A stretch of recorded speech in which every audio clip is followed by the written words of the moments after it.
Sex in devaluation. When the narcissist devalues you, this happens in effectively two ways. Where you're the intimate partner primary source, so wife, husband, partner, boyfriend, girlfriend, you experience the worst devaluation, known as the sustained devaluation. This invariably is a longer period of devaluing behaviors, which, generally speaking, are nastier, more intense, and more repeated.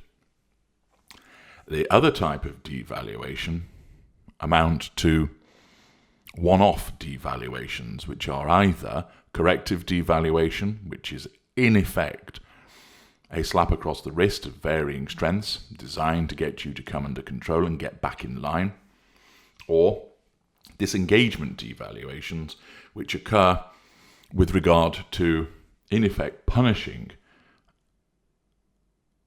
a non-compliant individual prior to their disengagement as a secondary source. Secondary and tertiary sources receive corrective devaluations. Secondary and tertiary sources can also, although they are rare, receive disengagement devaluations. The sustained devaluation is the preserve of the intimate partner primary source. The former intimate partner primary source receives corrective devaluations in a way that is similar to that of the secondary source.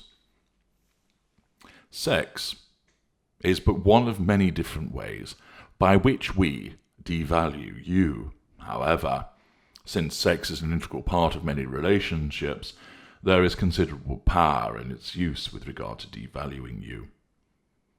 There comes a point in your relationship with our kind when we knock you off that pedestal and send you sprawling into a quagmire of misery, dejection, and confusion. Every so often, we will reach a hand out to you, giving you a respite period where you're the intimate partner primary source, or ending the corrective devaluation where you're a secondary source, tertiary source, or former intimate partner primary source, so the golden period is reinstated. Where you are within the sustained devaluation, you experience the nightmare of the push and pull, as we pull you out of devaluation and then push you back into it over and over again, until either we disengage from you or, rarer, you escape.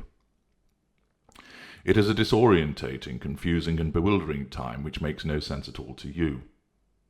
You're unable to fathom out why someone who loves you and loves you so apparently perfectly can do this to you. It doesn't add up. It isn't logical from your perspective. You go round and round in circles trying to work out why this has happened. What could you have done to deserve this horrendous treatment, and how does it just happen in an instant? You will debate the scenarios with your friends and family, who are all equally helpless as they have no idea with whom you are dealing. You'll try and talk to us, the narcissist, about this sudden change, but get nowhere. Where we are aware narcissists, we know full well what we're doing, but we'll deny it. We'll blame you by telling you that you're making things up and imagining what is happening.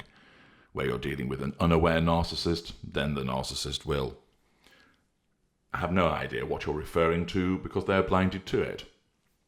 In both instances, we blame you for making us behave like this.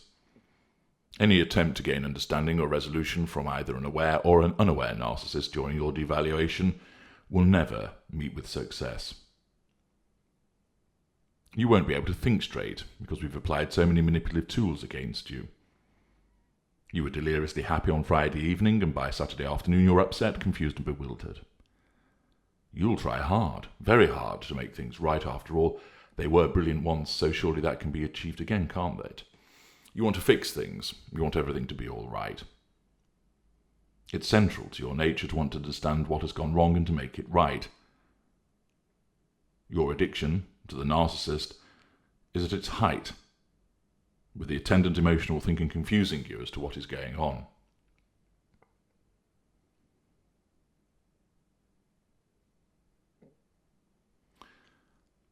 I've explained elsewhere why we must devalue you.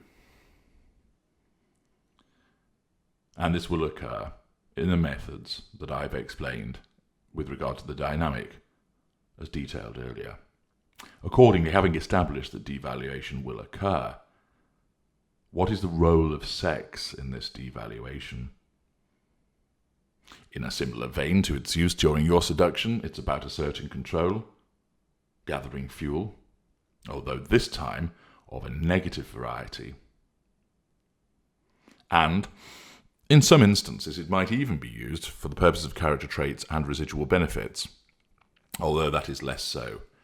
It is chiefly about the fuel and the control. During devaluation, sex will primarily be used in two ways.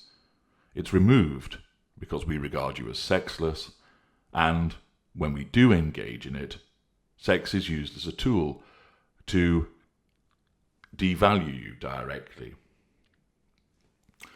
When you have failed in your obligation to provide us, where you are the intimate partner primary source with the fresh, copious, and frequent amount of fuels that we are entitled to, devaluation starts, and your sexual attraction, which was a means of gathering positive fuel, disappears with it. We, in essence, begin to regard you as sexless. In certain situations, this means that sex is completely withdrawn. See the video about why do we withdraw sex. And our sexual engagement then occurs with other people. In other situations, there will be a withdrawal of sex, but not totally, because we will keep the sexual arena open for the purposes of using a particular sex act towards you in order to devalue you, because by doing so, we are directly asserting control over you and gathering fuel, and the negative fuel that is obtained is so potent and valuable to us. Where you are a secondary or tertiary source, you may similarly find that sex is pulled away from you by withdrawal, or we will mete out against you by way of a corrective devaluation, a particularly unpleasant sexual behaviour, again designed to assert control over you and draw fuel. As you will know from my work, I divide narcissists into sub-schools and particular cadres. A rule of thumb with regard to those is that the schools govern the behaviour, the cadres govern preference. So, for instance, if you have the misfortune to be with a lower lesser, the behaviour that you can expect is one of a complete absence of both emotional and cognitive empathy, low cognitive function, propensity to utilise physical violence on a regular basis, sexual violence and verbal violence, unlikely to be in a good job, unlikely to be in any job. Those are just some of the behaviours that you will experience with a lower lesser. A lower lesser somatic, being somatic means that that individual has an interest in money, even though they might not have any. That they will be interested in good-looking people, even though they may look physically unenticing themselves, although sometimes they can be attractive. They'll be interested in material items. And therefore, an easy way to distinguish is to remember that schools govern behaviour, cadres appertain to preference. There are 4 cadres: victim, somatic, cerebral, and elite. Elite combines somatic and cerebral traits of both. When it comes to using sex as devaluation, the victim cadre of narcissist is most likely to withdraw sex altogether as a consequence of his stance as being largely uninterested in it, but also because the attraction of his intimate partner primary source is not based on sex, but with regard to the caring and mothering. Sometimes that will manifest in the sexual arena by being incompetent, impotent, and receiving a nursing, sympathetic, encouraging, almost tutoring approach from the primary source or sometimes secondary source. The victim cadre will invariably use withdrawal as the means of devaluing sexually. I'm too tired. I don't feel well enough. Little Johnny's playing up again, referring to issues of erectile dysfunction. And instead, by making no attempt or suggesting also, no, you're just not having the right effect on me, the victim variety will use withdrawal primarily during devaluing behaviour sexually, rather than a particularly unpleasant direct sex and the sex act themselves. With regard to the cerebral cadre, this will be a shift in emphasis by engaging in verbally humiliating sexual behaviour directly towards the victim in order to assert control and to gather fuel, while still largely abstaining from the physical act. Cerebral narcissists will have sex. It's a fairly mechanical affair, and one that they are not particularly interested in doing regularly. Indeed, during seduction, it's committed almost out of an act of sense of duty. The cerebral uses the sexual arena with his love of words, the sexting, the dirty telephone conversations, and talking about sexual preferences. And therefore, when devaluation occurs with the cerebral narcissist, they, of course, will use withdrawal, but of course one of the issues that they have is that they're largely in a position of withdrawal because they are not hypersexualized with regard to the commission of the physical act. Instead, what they then have to do is move to belittling you verbally about your sexual performance, talking about particular humiliating behaviours, possibly causing you to have to engage in sex acts upon yourself whilst they appraise you, direct you, comment upon you, but in a negative fashion commensurate with devaluing behaviour. Somatic and elite narcissists are more hypersexualized, and therefore they are far less prone to complete withdrawal, as they see the sex act as something that is still available to them for the purposes of asserting control and gathering fuel. Somatic and elite narcissists may withdraw, but they are more likely to engage in certain behaviours, which are, for instance, promiscuity, infidelity, spending time utilising prostitutes, for example, engaging in group sex,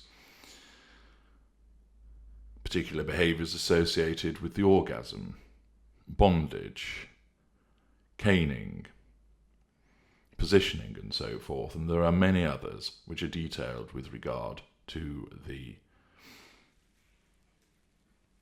devaluing behaviours of both the somatic and the elite narcissists. I will, in due course, be providing you with further examples appertaining to each of the cadres, but this is to give you an overview of the way by which sex is utilised as devaluing. The devaluation occurs as against primary sources of an intimate nature, intimate partner primary sources. It can be done as against former intimate partner primary sources. An example of that would be hoovering the former intimate partner primary source and basically having what might be determined as a grudge fuck. Having urgent, possibly bordering on violent sex with the former spouse, and then thereafter saying it was okay, and then walking off. It's utilised against secondary sources and tertiary sources by way of a corrected devaluation, and particularly so is against secondary sources who are taken off the shelf. And they might be taken off the shelf and the narcissist denies sex where the secondary source has been looking forward to it all week. They've been fed a few comfort crumbs and they're finally looking forward to spending a Friday night with the narcissist, only to be told, I'm too tired, it's been a stressful week at work, can we just sit and watch a film? And therefore intimacy and sex is rejected, causing a negative response from the secondary source, with the attendant assertion of control and gathering of fuel that arises from it. In other instances, it may well be the commission of a sex act with that individual, and they are varied and extensive and are covered in greater detail in the book Sex and the Narcissist, whereby we mete out certain behaviours towards you for the purpose of the direct assertion of control and the gathering of fuel. Make no mistake, sex is regularly utilised by the narcissist for the purposes of the assertion of control and gathering fuel during the devaluation stage. And you will experience it at some point, no matter what your place is within the fuel matrix. I'm H.G. Tudor. Thank you for listening.